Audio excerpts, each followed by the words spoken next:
Bismillahirrahmanirrahim. Assalamualaikum warahmatullahi wabarakatuh. Innal hamdalillah nahmaduhu wa nasta'inuhu wa nastaghfiruh wa natubu ilaihi wa na'udzu billahi min shururi anfusina wa sayyiati a'malina. May yahdihillahu fala mudilla lahu wa may yudlil fala hadiya lahu. وأشهد أن لا إله إلا الله وحده لا شريك له وأشهد أن محمدا عبده ورسوله لا نبي ولا رسول بعده اللهم إنا نسألك علما نافعا ورزقا طيبا وأملا متقبلا ربنا زدنا علما وارزقنا فهما آمين يا رب العالمين. Alhamdulillah, para hadirin sekalian, rahimani wa rahimakumullah, ikhwan dan akhwat, kaum muslimin dan muslimat, kita bersyukur kepada Allah Subhanahu wa taala atas segala limpahan nikmat yang Allah berikan kepada kita. Nikmat yang begitu banyak, nikmat yang begitu besar, yang dengannya kita bisa kembali bertemu di kajian rutin kita membahas sebuah kitab yang berjudul Manhaj Ahlus Sunnah wal Jamaah di dalam Tazkiyatun Nufus, karya Al-Ustadz Abu Fatih Jawaz rahimahullahu ta'ala rahmatan wasi'ah. Kita telah berada di dalam pembahasan bab yang kelima, yaitu berkaitan dengan sebab-sebab hati menjadi sakit, yang mana pada pertemuan sebelumnya kita menyampaikan 2 poin berkaitan dengan sebab yang menjadikan hati manusia itu sakit, yaitu perbuatan dosa dan terlalu mencintai dunia. Berkaitan dengan dosa, secara umum semua dosa berpengaruh kepada hati seseorang. Semakin besar dosanya, semakin besar pengaruhnya kepada hatinya. Sebagaimana Nabi SAW bersabda, apabila seorang hamba melakukan dosa, maka akan dititikkan hitam di hatinya. Maka semakin besar dosa tersebut, maka semakin besar noda hitam yang mencokot di hati orang yang mengerjakannya. Dan kalau berbicara tentang dosa yang paling besar, kezaliman manusia yang paling besar adalah kesyirikan, perbuatan yang bertentangan dengan tujuan Allah menciptakan manusia, yaitu mentauhidkan Allah Subhanahu wa taala. Kemudian terlalu mencintai dunia. Ini juga perkara yang menjadikan hati seorang sakit, dan kita telah menyebutkannya satu persatu apa yang menjadi sebabnya dan kenapa. Apabila seorang mencintai dunia berlebihan, maka itu dapat berpengaruh kepada hatinya. Ya, bisa dilihat di rekaman kita pada pertemuan yang sebelumnya. Kita lanjutkan pada hari ini pembahasan kita di halaman, disebutkan di sini oleh penulis buku ini rahimahullahu taala, ada 4 racun hati. Ya, poin yang kelima, 4 racun hati. Artinya apa? Kalau berbicara tentang racun, berarti kita menjauhinya. Ya, berarti berbahaya kepada diri seseorang. Maka penulis buku ini mencantumkan di buku ini ada 4 racun hati yang harus kita jauhi. Yaitu yang pertama, berlebihan di dalam berbicara. Ini sumber yang menjadikan hati seseorang itu sakit. Kemudian yang kedua, berlebihan di dalam memandang. Kemudian yang ketiga, berlebihan dalam perihal makan. Kemudian yang keempat, berlebihan di dalam bergaul. Keempat-empat ini adalah racun bagi hati seseorang.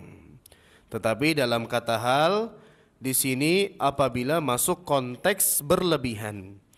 Karena bagaimanapun manusia butuh berbicara, manusia butuh makan, manusia butuh bergaul, manusia punya mata yang dengannya dia memandang.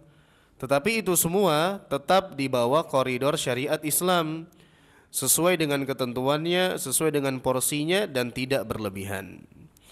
Kita baca dan kita bahas secara satu persatu. Yang pertama, berkaitan dengan berlebihan di dalam berbicara.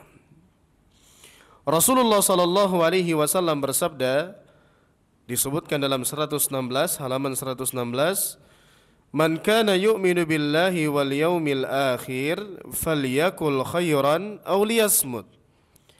Barang siapa yang beriman kepada Allah dengan keimanan yang benar dan beriman kepada hari akhir, hendaklah dia berkata-kata baik atau dia diam.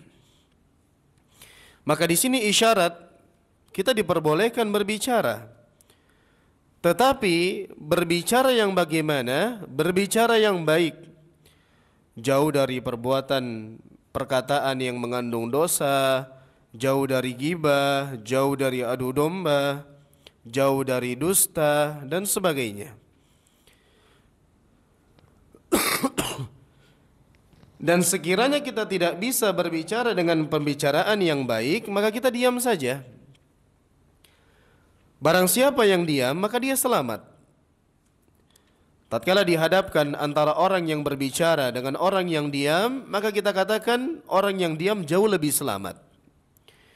Betapa banyak orang yang berbicara pada hari ini, yang dia berbicara tanpa memikirkan apa yang dia ucapkan, dan akhirnya dia jatuh kepada kebinasaan. Sebagaimana disebutkan dalam sebuah hadis, Nabi SAW bersabda, "Innal abda la yatakallamu bil kalima min sakhatillah la yulki laha balan." Sesungguhnya ada seseorang yang dia berbicara dengan sebuah perkataan yang mendatangkan kemurkaan Allah. La yulki laha balan. Dia tidak merasa apa yang dia ucapkan itu sesuatu yang penting. Dia menganggap remeh. Yahwi biha fi jahannam. Dengan perkataan yang dia ucapkan tersebut, dia tersungkur ke dalam neraka jahannam. Maka hati-hati, ya, menggunakan lisan ini hati-hati. Memang lisan ini nikmat yang sangat luar biasa, tetapi kalau kita tidak bijak dalam menggunakannya, akhirnya kita terjerumus kepada kebinasaan. Ya, kebinasaan di akhirat dan kebinasaan di dunia. Kita bisa lihat ya apa yang terjadi di media akhir-akhir ini, kericuan dan segala macamnya. Kalau antum lihat itu bermula di lisan itu.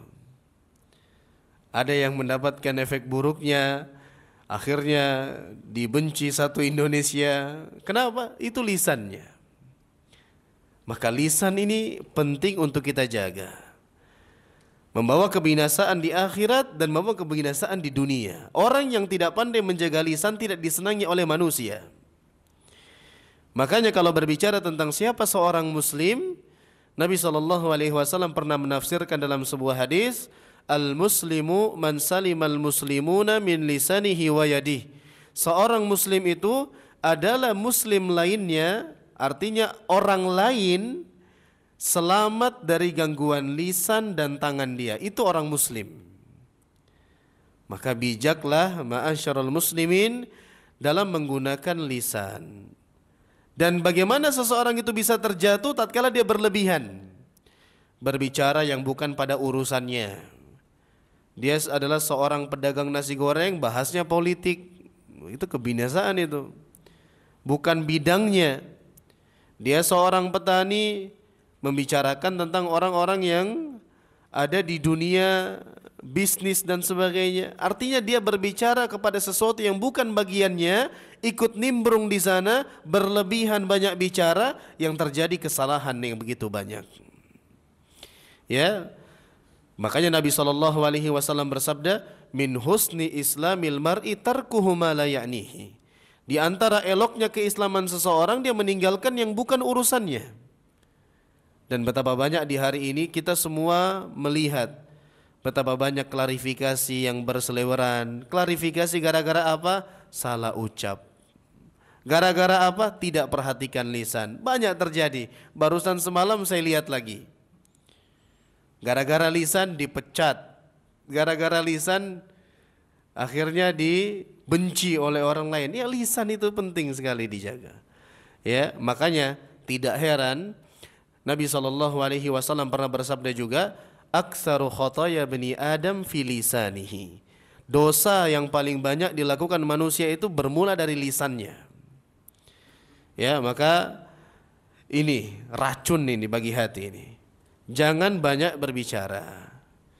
Ya, kita itu kalau kita lihat ya, dari fase bayi baru dilahirkan, kemudian tumbuh-tumbuh hingga jadi dewasa, hingga tua, hingga meninggal dunia. Kalau kita lihat, kita tuh belajar berbicara mungkin 2-3 tahun. Sebagaimana anak-anak kita, tahun pertama panggil bapak, panggil ibu, tahun kedua mulai banyak kosakatanya, tahun ketiga fasih dia berbicara. Kita belajar bicara tuh mungkin 2, 3, 4 tahun saja. Tapi kita belajar untuk diam dari sesuatu yang bukan urusan kita, dari sesuatu yang tidak penting sepanjang hidup kita. Maka bijaklah wahai kaum muslimin, ya, dosa yang paling banyak memasukkan orang itu ke neraka melalui lisan. Maka lisan ini kalau digunakan untuk kebaikan, maka jelas kebaikan yang akan banyak, yang sangat banyak akan didapatkan.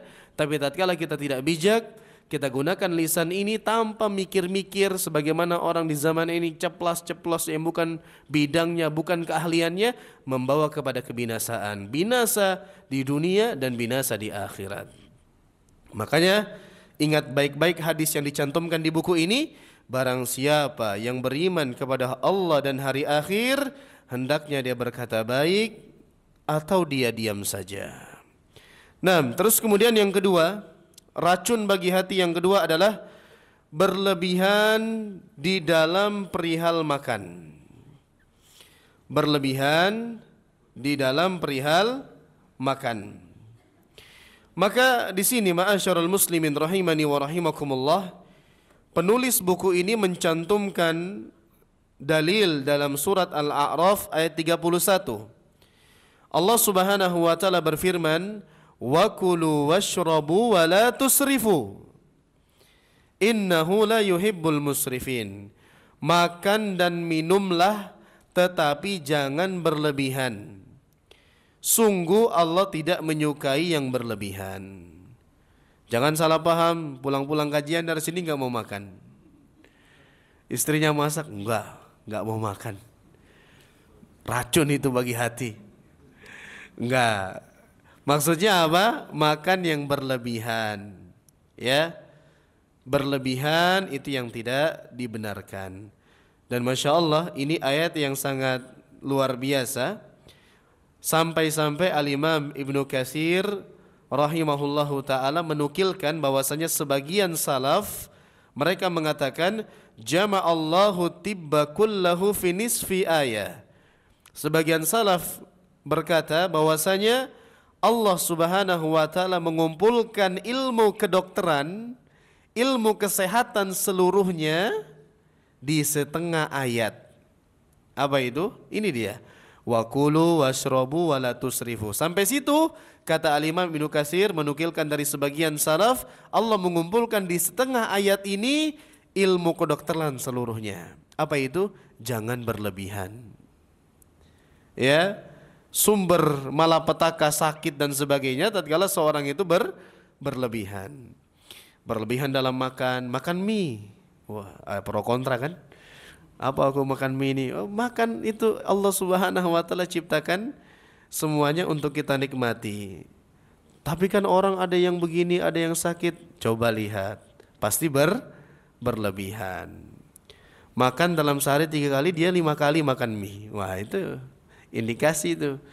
Nah, tapi kalau sesuai dengan porsinya, taruhlah seminggu sekali misalnya. Alhamdulillah, kenikmatan yang Allah halalkan untuk kita nikmati, silahkan. Tetapi jangan berlebihan. Ya, berlebihan makan juga apakah berpengaruh hanya untuk badan? Tidak. Berpengaruh kepada perkara yang begitu banyak. Sampai-sampai Imam Syafi'i mengatakan, li'anna syab'a yuskilul badan. Karena kenyang atau kekenyangan itu memberatkan badan. Wa yuksil qalbah, akan mengeraskan hati. Wa yuzilul fitnah, mengurangi kecerdasan. Wa yajlibun naum, membawa orang jadi tukang tidur. wa yud'ifu anil ibadah, dan melemahkan dari ibadah. Nah ini dia. Tadi kan mungkin berpikir, wah banyak makan, kan palingan berat badan aja, palingan gemuk aja. Oh ternyata tidak. Imam Syafi'i yang merupakan mazhab yang paling besar di Indonesia, yang mazhabnya dipakai oleh paling besar rakyat Indonesia, apa beliau katakan? Karena kekenyangan itu pertama pengaruh pada badan. Kemudian yang kedua mengeraskan hati. Wah, jadi pengaruh bagi hati ini. Orang banyak makan, ya, berlebihan dalam perihal makan dan minum, tatkala dinasihati biasanya mental-mental. Wa yuzilul fitnah, mengurangi kecerdasan. Iya, biasanya ide-ide cemerlang itu bahkan muncul ketika lapar. Tatkala kenyang, nggak usah tanya, aduh kenyang sudah ini. Kemudian apa? Wa yajlibun naum, jadi tukang tidur. Tidur sana, tidur sini, pindah majelis, pindah tidur. Kenapa? Kebanyakan makan. Dan itu terjadi ya. Itu terjadi. Wa yud'ifu anil ibadah, dan melemahkan dari ibadah. Ya, jadi ini juga racun bagi hati ini, berlebihan dalam makan dan minum. Tapi ingat, berlebihan. Ya, tapi ingat berlebihannya orang juga beda-beda. Yang beratnya cuma 60 jangan disamakan sama beratnya 80, tingkat berlebihannya gitu. Kembali kepada diri masing-masing, menyesuaikan sesuai dengan yang dibutuhkan. Nabi SAW bersabda, tidaklah anak Adam memenuhi sebuah wadah yang paling buruk kecuali perutnya. Ya, sekira cukuplah bagi manusia itu makan untuk menegakkan punggungnya, kata Nabi. Dan sekiranya dia ingin lebih, maka hendaknya sepertiga untuk makanan, sepertiga untuk minuman, dan sepertiga untuk bernafas. Artinya ada bagiannya masing-masing. Ya, kemudian yang ketiga, racun bagi hati yang ketiga adalah berlebihan di dalam memandang. Ini penting ini. Berlebihan di dalam memandang, pandangan. Kita semua punya mata. Bukan berarti habis ini antum keluar, aduh nggak boleh memandang ini. Ngetes naik motor sambil tutup mata. Jangan salahkan saya. Ngetes bawa mobil sambil tutup mata, enggak. Maksudnya memandang apa yang dimaksud di sini? Pandangan yang haram. Apa dalil yang diberikan oleh penulis buku ini di buku ini? Disebutkan dalam sebuah hadis, Nabi SAW berpesan kepada sahabat Ali bin Abi Thalib radhiyallahu anhu. Nabi SAW mengatakan, "Ya Ali, la tutbi'in nazratan nazrah, fa inna lakal ula wa laysat lakal akhirah." Wahai Ali, janganlah engkau mengikuti satu pandangan dengan pandangan lainnya, karena yang pertama itu untukmu dan yang kedua bukan untukmu. Maksud di sini apa? Memandang dan melihat sesuatu yang diharamkan. Namanya pandangan meluas kan. Kita melihat kamera ini yang di sini kelihatan. Tatkala tidak sengaja terlihat bagi kita, sudah palingkan lakal ula wa laysa tsaniyah. Bagimu yang pertama bukan yang seterusnya. Jangan seperti sebagian orang-orang yang menyerukan, dilihat dosa, tidak dilihat barang bagus ini katanya. Jangan diikuti seperti itu. Sengaja dilihat, sambil noleh, sambil gini. Wah, jangan. Ya, dan ingat, mata ini mempengaruhi kebersihan hati. Antum melihat apa, itu yang akan menjadi ketentuan atau penentu bersih tidaknya hati antum. Corongnya nih mata ini. Antum lihat apa yang diharamkan oleh Allah, antum membiasakan lihat yang tidak halal, itu berpengaruh. Makanya Allah Subhanahu wa taala berfirman, kita tambahkan dalilnya dalam surat An-Nur ayat 30. Qul lil mu'minina yaghuddu min absarihim wa yahfazu furujahum. Katakanlah wahai kepada laki-laki yang beriman, hendaknya mereka menahan pandangannya dan memelihara kemaluannya. Allah katakan dalam Al-Quran, laki-laki jaga pandangan anda. Laki-laki apa perempuan juga? Perempuan juga. Allah berkata dalam ayat yang setelahnya, dalam ayat yang ke-31, wa kullil mu'minati yaghdudna min absarihin, dan katakan juga kepada wanita-wanita yang beriman, jaga pandangan-pandangan mereka. Tapi ya namanya kehidupan, seringkali lelaki yang kena batunya. Makanya jadi lelaki jangan jelalatan gitu. Padahal perempuan juga disindir dalam Al-Quran, perempuan juga tidak boleh jelalatan. Kalaulah di dunia nyata dilarang, juga di dunia maya. Termasuk ini kalau antum punya keluarga, istri atau anak-anak perempuan suka nonton-nonton film-film apa itu? Korea itu antum cegah. Mungkin dia tidak melihat di dunia nyata, dia melihat di dunia maya. Apa yang sebenarnya yang tidak pantas dia lihat. Ya, antum juga demikian. Dunia nyata, dunia maya sama. Jangan di dunia nyata, Masya Allah, ya, bertakwa kepada Allah, tapi di dunia maya tidak memperhatikan hal tersebut. Jangan, ya, sama juga tadi termasuk dalam perihal berbicara, saya lupa sampaikan, di dunia nyata, di dunia maya sama. Antum jangan suka komentar, lihat apa-apa komentar, lihat apa-apa komentar, lihat yang viral sedikit ada namanya di sana, selalu komentar, jangan. Sudah, kalau bukan urusan antum tidak usah. Terus kemudian Nabi SAW disebutkan dalam sebuah hadis, fal ainan zinahuman nazar, kedua mata ini zinanya adalah melihat.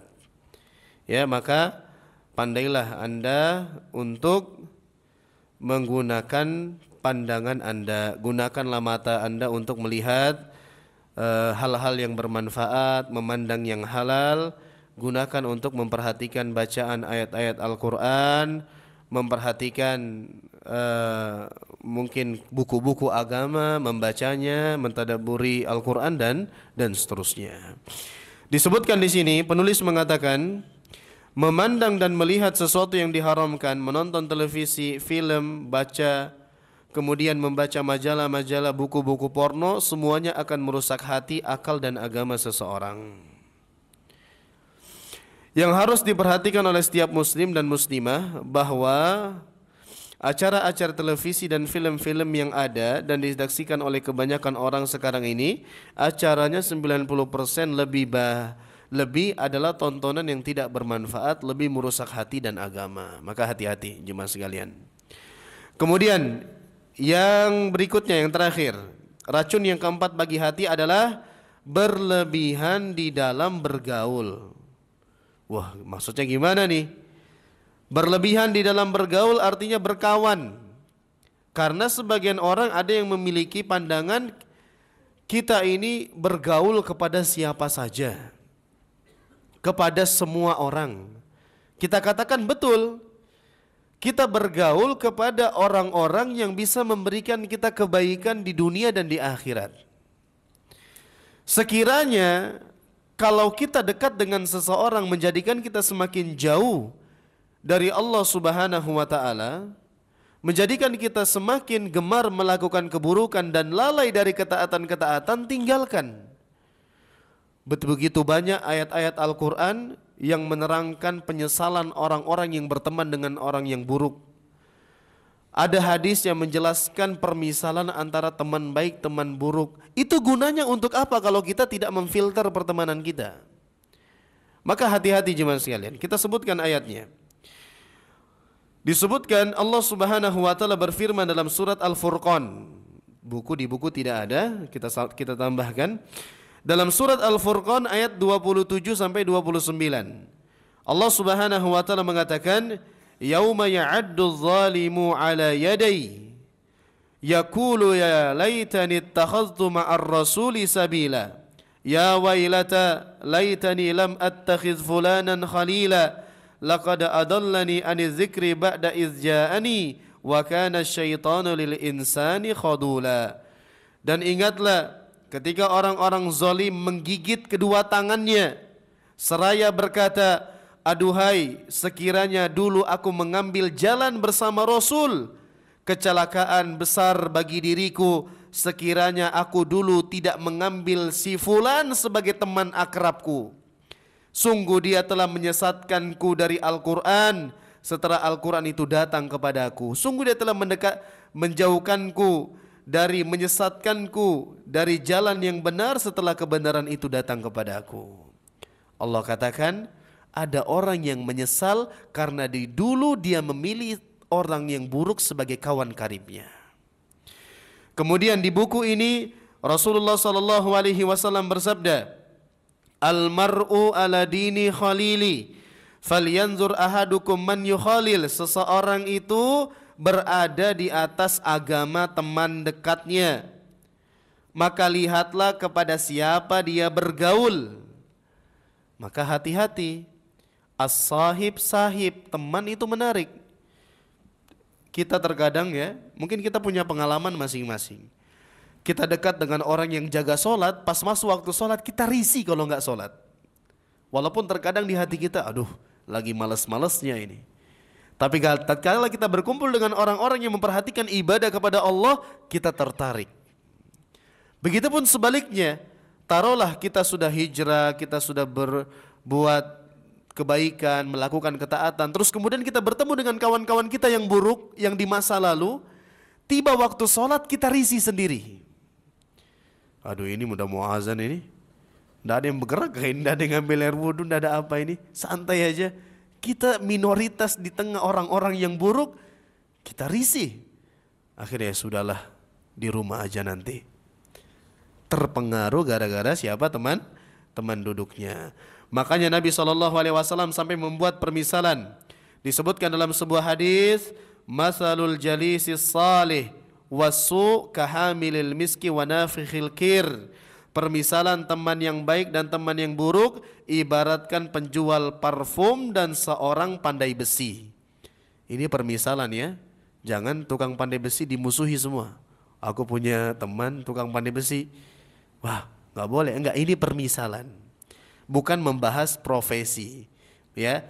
Tapi kita lihat di sini Nabi SAW mengatakan permisalan teman yang baik dan teman yang buruk ibaratkan penjual parfum dan pandai besi. Kemudian berkaitan dengan penjual parfum, fahamilul miski imma ayyuhziyaka wa imma antabta'a minhu wa imma antajida minhu rihan thayyibah. Berkaitan dengan penjual parfum, mungkin bisa saja dia beri kamu parfum. Kasih kamu parfum. Dia jual parfum, kasih antum sedikit, nah ambil aja ini gratis. Wangi gak? Wangi. Atau kalau sekiranya dia tidak memberikan kamu parfum, kamu bisa beli parfum sama dia, wangi. Atau setidaknya kamu gak dikasih, kamu gak beli, kecipratan harumnya. Itu perumpamaan teman yang baik. Kemudian berkaitan dengan teman yang buruk, wa nafihul kir imma ayyuhriqa thiyabaka wa imma antajida rihan khabitha. Berkaitan dengan teman yang buruk tadi yang adalah seorang pandai besi, dia akan membakar bajumu karena cipratan-cipratan api, ya, karena dia pandai besi, membakar, meleburkan besi, akan membakar bajumu. Atau sekiranya tidak membakar bajumu, kamu akan mendapatkan wangi yang buruk atau aroma yang tidak sedap. Kenapa? Iya, kerjaan seperti itu kan aromanya kurang sedap. Tapi ini kita tidak membahas profesi. Orang yang menjadi tukang besi dan dia berusaha untuk memenuhi kebutuhan keluarganya, itu jauh lebih baik dibandingkan orang-orang yang minta-minta. Ini kalau berbicara tentang profesi, tapi kita hanya sekedar menjelas sifat ya, mensifati, memisalkan, bukan mengucilkan profesi pandai besi. Tidak, pandai besi tetap mulia, semuanya sama, bahkan lebih mulia dibandingkan orang yang pakai pakaian rapi tapi ternyata sumbernya dari uang yang haram. Jauh lebih mulia pandai besi. Nah, ini dia jemaah sekalian yang dimuliakan Allah Subhanahu wa taala, 4 racun bagi hati ya, yang harus kita perhatikan. Yang pertama adalah berlebihan dalam berbicara. Jangan berlebihan, gunakanlah sesuai dengan seperlunya dan fokuskan bagaimana lisan kita ini menjadi pundi-pundi pahala bagi kita nanti di hari akhirat. Kemudian yang berikutnya, berlebihan dalam makan, maka jangan sampai kita berlebihan sesuai dengan porsinya, karena segala sesuatu yang berlebihan mengantarkan kepada kebinasaan. Ingat tadi perkataan Imam Syafi'i, berlebihan dalam makan sehingga akhirnya kekenyangan itu berpengaruh kepada badan, berpengaruh kepada hati, berpengaruh kepada mengurangnya kecerdasan, menjadikan orang malas untuk ibadah, ngantukan dan sebagainya. Kemudian yang ketiga, berlebihan dalam memandang. Ingat, mata ini ya jangan kita gunakan untuk kemaksiatan, baik dunia nyata maupun dunia maya. Kalau bisa antum mengeluarkan uang yang lebih tapi terhindar dari maksiat pandangan, lakukan. Seperti misalnya pakai yang premium-premium, hilang iklannya ya. Ini kita buka kajian sedang bahas ittaqillah, iklannya langsung akhwat yang buka aurat. Astagfirullah. Itu kita dipaksa melihat ya, maka bayar sehingga tidak ada iklan. Enggak apa-apa, sebagai bukti antum mau menjaga pandangan antum, bertakwa kepada Allah. Terus kemudian yang terakhir, berlebihan dalam bergaul. Kita dituntut berbuat baik kepada siapa saja, tapi bukan berarti semua orang kita jadikan kawan dekat kita. Berkawanlah kepada orang-orang yang baik, kepada orang yang bisa membawa kita semakin dekat kepada Allah, semakin gemar melakukan ketaatan kepada Allah, atau bahkan bisa membawa kita terus istiqomah di jalan-jalan kebaikan hingga kita menuju ke surga Allah Subhanahu wa taala dan sampai ke surga Allah. Karena di antara yang bisa memberikan syafaat siapa? Teman-teman yang saleh. Dan itu terbukti, kita sudah pernah buat permisalan ya, bahwasanya orang-orang yang berteman dengan siapa saja, apalagi notabene orang-orang yang buruk, pas kita meninggal dunia mereka cuma datang habis itu nongkrong rokok di depan rumah kita. Tapi orang-orang yang baik, dia akan mana mayatnya, mana jenazahnya, mana fulan, dia ingin sholatkan kita, dia ingin doakan kita, dia antarkan kita ke kuburan. Tapi kalau teman-teman yang buruk, sholat enggak pak. Kenapa? Jangankan sholat ya jenazah, sholat wajib aja dia tidak kerjakan, dan seterusnya. Akhirnya apa? Banyak teman tapi tidak mendatangkan kebaikan yang kita harapkan. Nah, demikian jemaah sekalian, semoga bermanfaat. Selesai sudah kita membahas sebab-sebab yang menjadikan hati kita itu sakit, dan insya Allah pada kesempatan-kesempatan berikutnya kita akan masuk kepada bab yang ke-6 berkaitan dengan obat penyakit hati. Bagaimana kita menjadikan hati kita itu bersih, bagaimana kita mengobati hati kita apabila ada indikasi-indikasi sakit.